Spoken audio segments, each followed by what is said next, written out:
پیارے دوستو، آج کی کہانی انتہائی سبق آموز ہے۔ یہ ایک ایسی عورت کی کہانی ہے جو گناہوں میں ملوث ہو گئی۔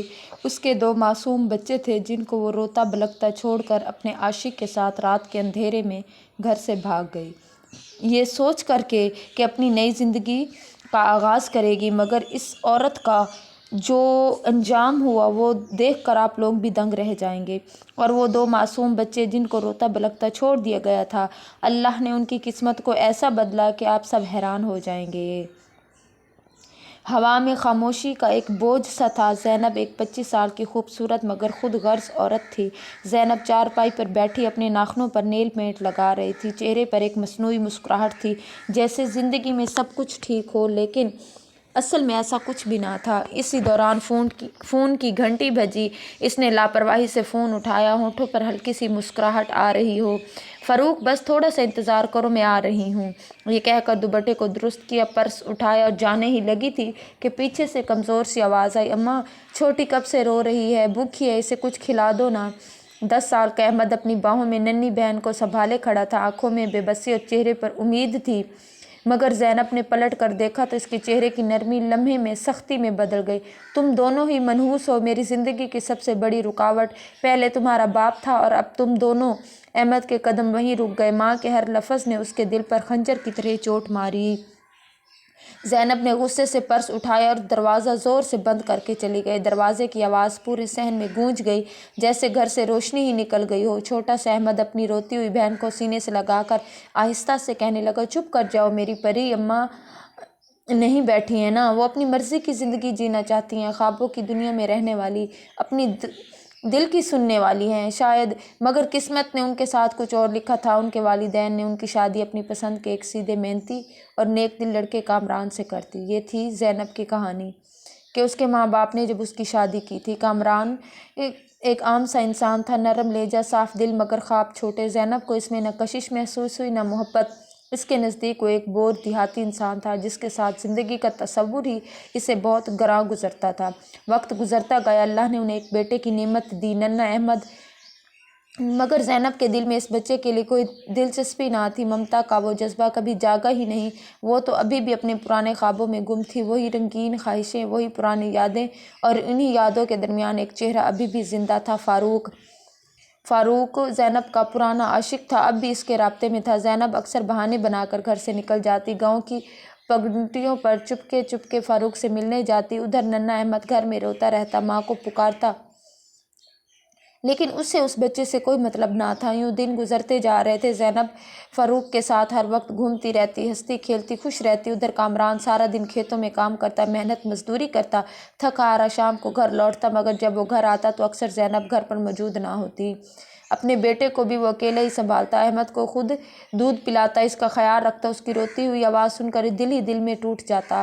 ایک دن کامران نے کہا کہ تم باہر مت جایا کرو زینب، ابھی احمد چھوٹا ہے، اسے ماں کی ضرورت ہے، وہ بھوکا ہو جاتا ہے، رونے لگتا ہے، اور میں سارا دن کھیتوں میں ہوتا ہوں، تمہیں اس کا خیال رکھنا چاہیے۔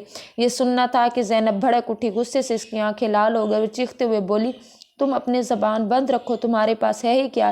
ایک تو میرے ماں باپ نے میری زندگی تمہارے ساتھ خراب کر دی، اور اوپر سے میں تمہارے بیٹے کو بھی سنبھالوں، خیال کروں، گھر کے کام بھی تو میں ہی کرتی ہوں۔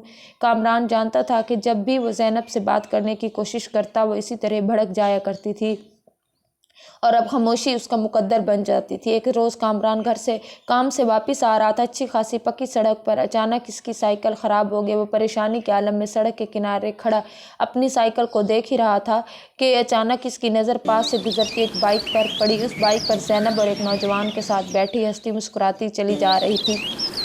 اس کی بے فکری اور اس کا کسی اور کے ساتھ اس طرح بیٹھنا، سب کچھ کامران کے دل پر بجلی بن کر گرا۔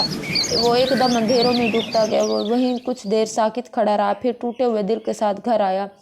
وہ پریشان تھا، اس کے چہرے سے رنگ اڑا ہوا تھا۔ جب زینب گھر آئی تو کامران نے ہمت کر کے اس سے پوچھ لیا، تم کہاں گئی تھی اور وہ آدمی کون تھا؟ یہ سننا تھا کہ زینب آگ بگولا ہو گئی، وہ چیختے ہوئے بولی، تم مجھ پر شک کر رہے ہو، وہ میرا کزن تھا، میں نے تمہیں بتایا نہیں، مگر اس کا مطلب یہ نہیں کہ تم مجھ پر شک کرو۔ زینب چیخنے چلانے لگی۔ کامران نے فوراً نرمی سے کہا، نہیں جناب، میں تم پر شک نہیں کر رہا، میں تو صرف پوچھ رہا ہوں۔ اسے لگتا تھا کہ کامران اور احمد اس کے پاؤں کی وجہ زنجیر ہیں جو اسے آزادی سے روک رہے ہیں۔ پھر ایک دن اللہ نے زینب کو ایک اور نعمت دی، ایک ننھی بیٹی۔ گھر میں ایک نئی زندگی آئی، مگر ساتھ ہی کامران کی زندگی کا چراغ بجھ گیا۔ وہ اچانک بیمار ہوا اور چند دنوں میں ہی دنیا سے رخصت ہو گیا۔ گویا بالکل زندگی خط کا چراغ بجھ گیا۔ اور پھر کامران کے جانے کے بعد زینب گویا بالکل اکیلی ہو گئی، کھل کر سامنے آنے لگی۔ اب تو وہ کھل کر فاروق کے ساتھ نکل جاتی، پورا دن ہنستی بولتی اور اپنی ننھی بیٹی کو چھوڑ جاتی جسے وہ بیچارہ چھوٹا احمد چپ کروانے کی کوشش کرتا۔ گاؤں کی عورتیں دور سے دیکھ کر جھٹک دیتی کہ کیسی عورت ہے یہ، شوہر کا شوق پورا نہ کیا اور بچوں کا خیال تک نہیں کیا، بربادی کا اسے احساس تک نہ تھا۔ دنیا بس اتنی ظالم ہے کہ فاروق کی آزادی اور اپنی خواہش میں اسے دو ننھے پھول جو اس کے صحن میں تھے وہ اسے مرجھائے دکھتے ہی نہ تھے۔ ننھا چھوٹا احمد اپنے گھر بہن کو گود میں لیے زمین پر بیٹھا تھا۔ بہن کی حالت یوں تھی کہ ہلکی ہچکیوں پر اسے چپ کرواتا، کبھی پیار سے چلاتا۔ اسی لمحے دروازہ چڑچڑایا اور زینب نمودار ہوئی، بن ٹھن کر چمکتی دوپٹہ اڑے، ہاتھ میں پرس اور بیگ تھامے سے ذہن میں داخل ہوئی کہ اس کے چہرے پر ایک عجیب سا اطمینان تھا، جیسے دل کا بوجھ اترنے والا ہو۔ نہ اس نے احمد کی طرف دیکھا اور نہ ہی اپنی بیٹی کی طرف۔ وہ اٹھا اور معصوم لہجے میں بولا، اماں آپ کہاں جا رہی ہیں؟ زینب کے قدم رک گئے، مگر اس کے چہرے پر سختی چھا گئی کہ ایک لمحے کے لیے وہ پلٹی، پھر غور سے گھومتے ہی چیخ پڑی کہ تم دونوں کو سکون نہیں، ہر وقت میرے سامنے آ جاتے ہو، اب سن لو، مجھے دوبارہ اپنی ماں مت کہنا، میں ہمیشہ کے لیے یہ گھر چھوڑ کر جا رہی ہوں۔ احمد کے ہونٹ کپ کپا گئے، آنکھوں میں آنسو تیرنے لگے۔ وہ کچھ کہنے ہی والا تھا کہ زینب خاموشی سے مڑی، دروازہ کھولا اور پھر دروازے کی جھٹکے سے بند ہونے پر وہ خاموشی ختم ہو گئی۔ اور پھر اس دن احمد کے بچپن کی آخری امید بھی ٹوٹ گئی۔ چھوٹا سا احمد وہیں بیٹھ گیا، بہن کو سینے سے لگا کر پھوٹ پھوٹ کر رونے لگا، اماں ہمیں چھوڑ کر مت جاؤ، ہم آپ کے بغیر اس گھر میں کیسے رہیں گے؟ مگر اس کی آواز ہوا میں گم ہو گئی تھی۔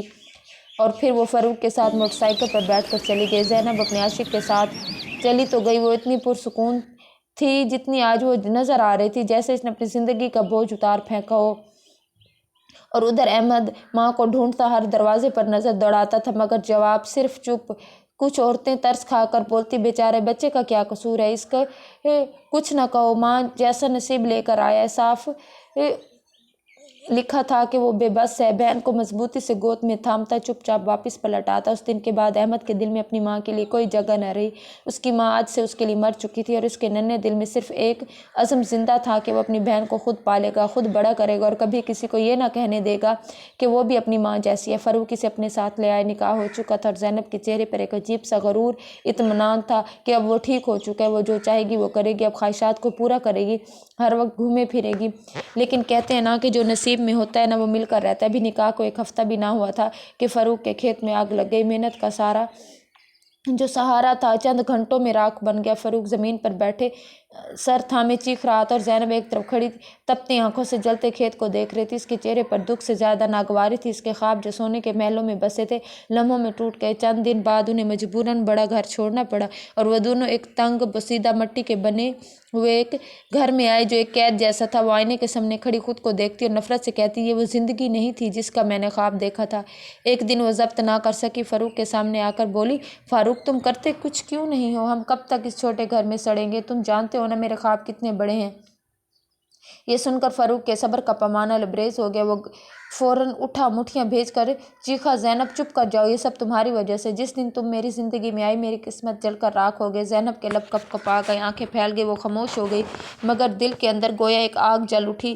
اب ان کے درمیان محبت نہیں صرف جھگڑے رہ گئے تھے، ہر وقت دن رات الفاظ اور سخت باتیں۔ یوں سال گزرتے گئے، 6 سال بیت گئے، مگر ان کے گھر میں اولاد نہ ہوئی۔ فاروق اب زینب سے نفرت کرنے لگا، اکثر کہتا، تم تو ہو ہی بانجھ، تم مجھے کبھی وارث نہیں دے سکی۔ تقریباً زینب اور پچھتاوا بڑھتا گیا۔ پھر ایک دن دروازہ کھلا، فاروق ایک جوان خوبصورت لڑکی کے ساتھ گھر میں داخل ہوا۔ وہ بولی، زینب کہ یہ کون ہے؟ فاروق نے بے رحمی سے کہا، یہ میری نئی بیوی ہے، میں نے دوسری شادی کر لی ہے۔ زینب کے وجود سے گویا جان نکل گئی، وہ چیخ کر بولی، تم میرے ساتھ ایسا کیسے کر سکتے ہو؟ فاروق میں نے تمہارے لیے سب کچھ چھوڑا۔ فاروق ہنسا، مگر وہ ہنسی جھل ہوئی۔ سب کچھ؟ تم نے تو اپنے شوہر کو دھوکہ دیا، اپنے بچوں کو چھوڑا، مجھے کیا رکھو گی اپنے پاس؟ یقیناً کل کسی اور کے لیے تم مجھے بھی چھوڑ دو گی۔ یہ کہہ کر اس نے زینب کا بازو زور سے پکڑا، دروازے سے دھکا دے کر باہر پھینک دیا کہ آئندہ اس گھر میں دوبارہ مت آنا، زینب تمہاری وجہ سے میں برباد ہو گیا۔ دروازہ زور سے بند ہوا اور زینب وہیں زمین پر گر گئی۔ شام اتر رہی تھی اور وہ عورت جو کبھی سب کچھ پانے نکلی تھی آج اپنے گناہوں کے بوجھ تلے چپ چاپ بیٹھی تھی۔ آنکھوں سے آنسو بہہ رہے تھے اور دل میں بس ایک احساس تھا کہ اب شاید واپسی کا کوئی راستہ باقی نہیں رہا۔ اور پھر وہ وہاں سے اٹھی۔ گرمی اور دھول سے بھری دوپہر تھی۔ سڑک کے کنارے ہاتھ میں خالی پیالہ لیے لڑکھڑاتے قدموں سے وہ کھڑی تھی۔ اس کی آنکھوں میں پچھتاوے اور دل میں بے شمار یادیں تھیں۔ یہ وہی زینب تھی جو کبھی غرور اور خواہشوں کی دنیا میں جیتی تھی۔ اب وہ نہ کسی کی محبوبہ تھی نہ کسی کی بیوی، صرف ایک بھکارن تھی جو سڑکوں پر ٹھوکر کھا کر جیتی تھی۔ ہر روز وہ کسی نہ کسی گلی میں جا کر ہاتھ پھیلائے کھڑی ہو جاتی، کبھی کوئی روٹی کا ٹکڑا، کبھی کوئی چند سکے، رات کو کسی چبوترے پر سر رکھ کر سو جاتی اور نیند میں اکثر اپنی اولاد کے چہرے یاد کر کے تڑپ اٹھتی۔ اور اس کے دل پر ایک عجیب سا بوجھ تھا، جیسے اندر کا دکھ اب پچھتاوا بن کر اس کے سامنے آ رہا تھا۔ اور پھر اس کے آنسو بہتے جاتے تھے۔ اس نے خود سے ٹوٹے ہوئے لہجے میں کہا، کتنے سال گزر گئے، نہ احمد کو دیکھا نہ اپنی ننھی پری کو۔ اسی لمحے دل میں ایک خیال آیا، کیا اب بھی وہ وہاں ہوں گے؟ کیا وہ اسے پہچانیں گے؟ کیا اس کے لیے کوئی معافی بچی ہے؟ اسی ذہن کے ساتھ اس نے فیصلہ کیا کہ مجھے واپس جانا ہوگا اپنے گاؤں، اپنے بچوں کے پاس۔ اس کا حلیہ اب کسی کے پہچان میں آنے کے لائق نہ تھا۔ چہرہ جھریوں سے بھرا، بدن خستہ اور ہاتھوں میں خالی کٹوری، وہ قدم بقدم اپنے پرانے گاؤں کی طرف چل پڑی۔ راستے میں جو بھی ملتا اسے بھکارن سمجھ کر اس کی کٹوری میں چند سکے ڈال دیتا۔ وہ شکرگزار آنکھوں سے دیکھتی، مگر اس کا دل اندر ہی اندر خون کے آنسو روتا جا رہا تھا۔ اور پھر آخر کار وہ دن کے ڈھلتے سائے میں وہ گاؤں کے کنارے پہنچی، مگر اب وہاں پر سب کچھ بدل چکا تھا۔ وہ اپنے پرانے گھر کے سامنے پہنچی تو اس کی آنکھیں حیرت سے پھیل گئیں۔ جہاں کبھی مٹی کا ٹوٹا پھوٹا گھر تھا، وہاں ایک خوبصورت پکا شاندار مکان کھڑا تھا۔ اس کا دل زور سے دھڑکنے لگا، قدم لڑکھڑائے، وہ آہستہ آہستہ آگے بڑھی۔ تبھی ایک عورت نے اسے دیکھ لیا۔ ارے تم کون ہو؟ یہاں کیا کر رہی ہو؟ زینب نے فوراً سر جھکا کر کہا، میں بھکارن ہوں بی بی، یہ سب کچھ بھیک مل جائے۔ اور ہاں، تم نے بالکل ٹھیک سوچا، اس گھر سے تمہیں بھیک ضرور ملے گی، کیونکہ یہاں بہت رحم دل لوگ رہتے ہیں۔ زینب کے ہاتھ لرز گئے، دل کی دھڑکن تیز ہو گئی۔ اس نے ہچکچاتے ہوئے پوچھا، اس گھر میں کون رہتا ہے؟ بی بی، یہ گھر احمد صاحب کا ہے، وہ اپنی بہن ماریہ کے ساتھ یہاں رہتے ہیں۔ اور اس کے دل میں ایک تیر سا چلا گیا۔ احمد، ماریہ، وہی نام جنہیں کبھی اس نے خود اپنی زندگی سے نکال دیا تھا، وہی دونوں اس خوبصورت گھر کے مالک تھے۔ وہ عورت بولتی رہی، دونوں بہت نیک ہیں، امیر ہیں، سنا ہے کبھی ان کی زندگی میں بہت مشکل تھی۔ احمد تو اپنی ننھی بہن کو گود میں لیے گاؤں گاؤں بھیک مانگتا تھا، مگر قسمت نے پلٹا کھایا اور ان کے اوپر ایسی کرم کی بارش کی کہ وہ فرش سے عرش تک پہنچ گئے۔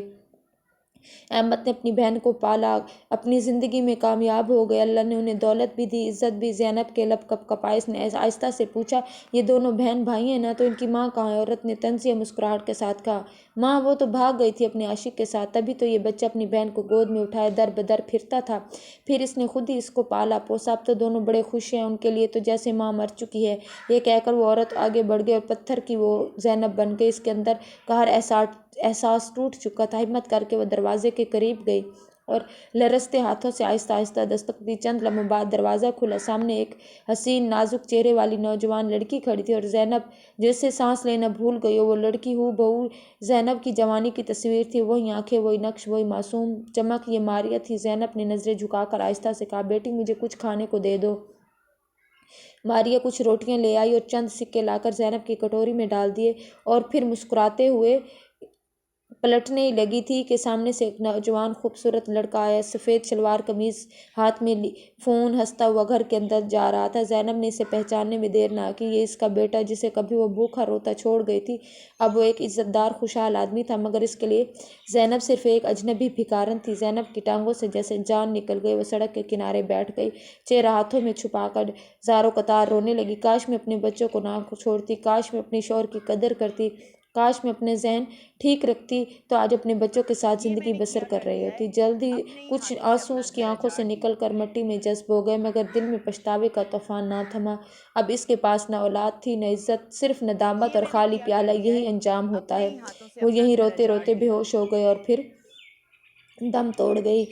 یہ سبق ہے ان عورتوں کے لیے جو اپنے محرم رشتوں کو چھوڑ کر غیر مردوں پر بھروسہ کرتی ہیں۔ اگر اس کہانی نے آپ کے دل کو چھوا ہو اور کہانی اچھی لگی ہو تو چینل کو سبسکرائب کریں، کمنٹ میں بتائیں کہ کہانی کیسی تھی، ہمیں سپورٹ کریں تاکہ ایسی کہانیاں ہم آپ کے لیے لاتے رہیں۔